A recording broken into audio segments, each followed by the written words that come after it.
27 साल कम नहीं होते। सोचिए इतने सालों में हम क्या हासिल कर जाते हैं और क्या खो जाते हैं। लेकिन ये 27 साल कोई आपसे छीनकर आपको कैद में डाल दे तो क्या करेंगे? आज बात होगी भारत रत्न से नवाजे गई दूसरी विदेशी शख्सियत की। नमस्कार, भारत तक की विशेष पेशकश भारत रत्न देख रहे हैं आप और मैं हूं ऋषिराज। उन्हें किसी ने गांधी का नाम दिया तो किसी ने क्रांतिकारी का, किसी ने मदीबा का नाम दिया, किसी ने चैंपियन ऑफ फ्रीडम कहा। वो शख्स इतना करिश्माई था कि पूरी दुनिया के लिए उसका दिल धड़कता और दुनिया का दिल उसके लिए। बात नेल्सन मंडेला की हम करेंगे।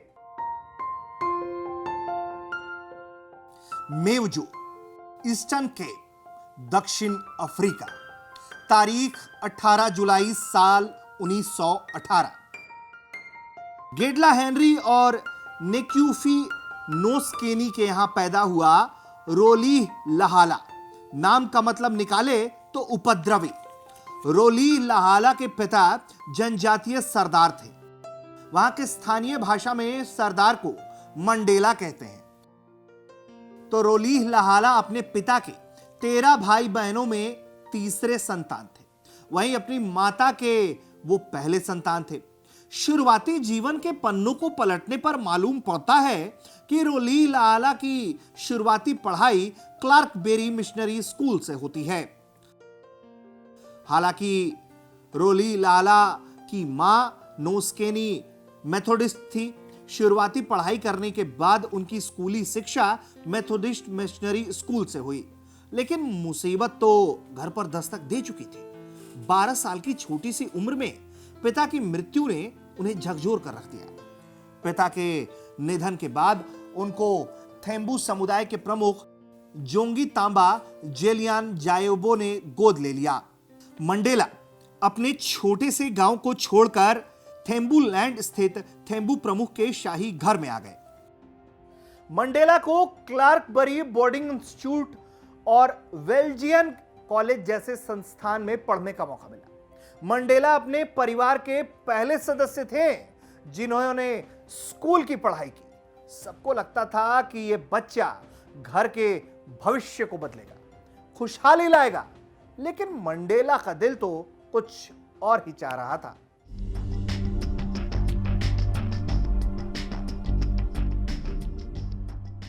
यूनिवर्सिटी कॉलेज ऑफ फोर्ट हारे में आज से बैचलर की पढ़ाई कर रहे थे। वो छात्र अधिकारों को लेकर मुखर थे और इस तरह की गतिविधियों में बढ़ चढ़कर हिस्सा लेते थे। इस वजह से उनको यूनिवर्सिटी से निकाल दिया गया। जब थेम्बू चीफ को यह खबर मिली तो वो काफी गुस्सा हुए। उन्होंने मंडेला की निंदा की और स्कूल लौटने को कहा। थेम्बू चीफ ने मंडेला की शादी करवाने की भी धमकी दी। शादी के डर से मंडेला अपने चचेरे भाई के साथ जोहानसबर्ग भाग गए और वहां खुद से आगे पढ़ाई की। यहां इनकी मुलाकात वॉल्टर सिसुलू और वॉल्टर एल्बर्टाइन से होती है। उन दोनों ने राजनीतिक रूप से मंडेला को बहुत प्रभावित किया। जीवन यापन के लिए वो एक कानूनी फर्म में क्लर्क बन गए। धीरे धीरे उनकी सक्रियता राजनीति में बढ़ने लगी। रंग के आधार पर होने वाले भेदभाव को दूर करने के लिए उन्होंने राजनीति में कदम रखा। 1944 में वो अफ्रीकन नेशनल कांग्रेस में शामिल हो गए, जिसने रंग भेद के विरुद्ध आंदोलन चला रखा था। इसी साल उन्होंने अपने मित्रों और सहयोगियों के साथ मिलकर African national youth Congress league की स्थापना भी की। शादी के नाम से घर छोड़ भाग आने वाले मंडेला ने अपने जीवन में कुल 3 शादियां की। बढ़ती तारीखों में उनकी दूसरी और तीसरी शादी का जिक्र आगे करेंगे। लेकिन 1944 में ही वो साल था जब मंडेला की जिंदगी में बहुत कुछ बदल रहा था।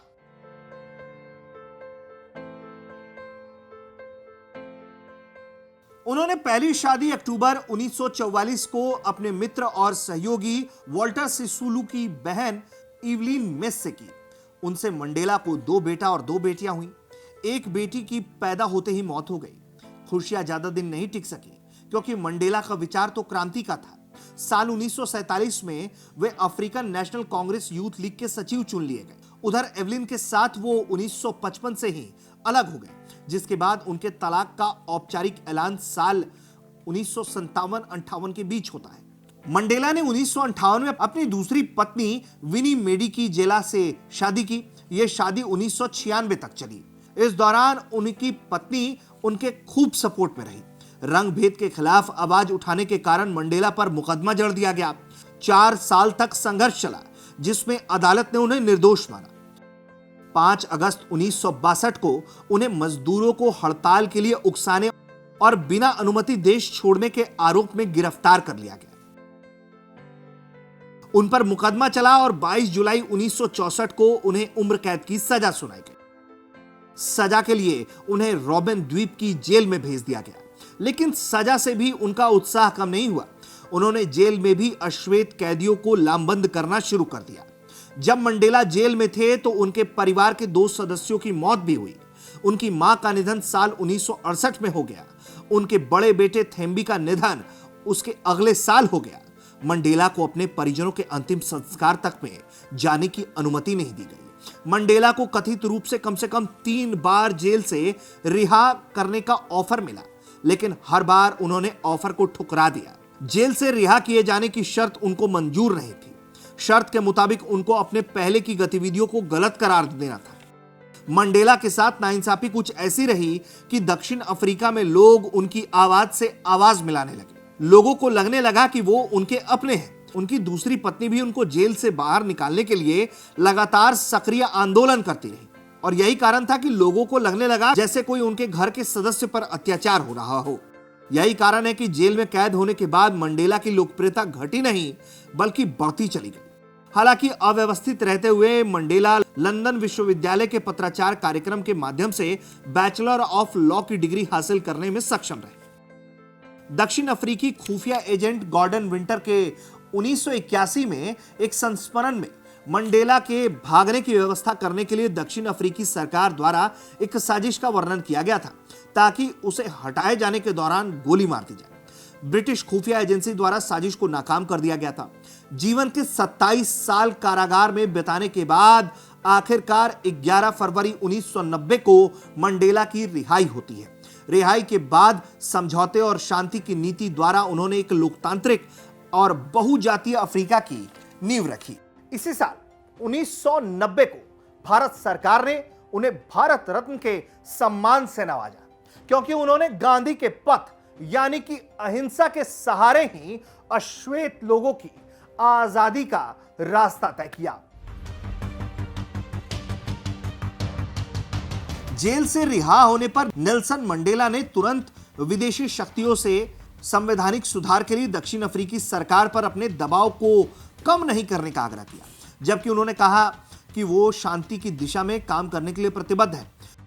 उन्होंने घोषणा की कि एएनसी का सशस्त्र संघर्ष तब तक जारी रहेगा जब तक कि काले बहुमत को मतदान का अधिकार नहीं मिल जाता। 1991 में मंडेला को अफ्रीकी राष्ट्रीय कांग्रेस का अध्यक्ष चुना गया। 1994 में दक्षिण अफ्रीका में रंगभेद रहित चुनाव हुए।